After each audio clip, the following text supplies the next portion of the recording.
আমাকে সাজিয়ে দিবি তুই? হ্যাঁ। তা সাজিয়ে দিতে গেলে কি লাগে? মেকআপ। ও, মেকআপ লাগে না? হ্যাঁ। কি আরেকবার বল। মেকআপ। ও, মেকআপে কি কি থাকে?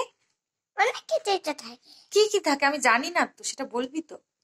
ব্লাশ, তারপরে ফাউন্ডেশন, তারপরে কি?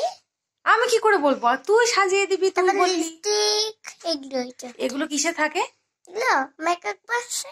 হ্যাঁ, কিসে? মেকআপ বক্সে। ভালো করে বলতে হবে, নাহলে বুঝতে পারবে না, ভালো করে বল। মেকআপ বক্সে। আরেকবার। মেকআপ বক্সে। ও, মেকআপ বসে, তাই তো? হ্যাঁ। ও, তাহলে আমাকে একটা মেকআপ বক্স কিনতে হবে। হ্যাঁ। ও, সেখানে লিপস্টিক থাকে, আর কি থাকে বললি? ব্লাশ। ও, বিলাস থাকে, আচ্ছা। আর ফাউন্ডেশন। আর ফাউন্ডেশনও থাকে। ঠিক আছে, তাহলে কি কিনতে হবে?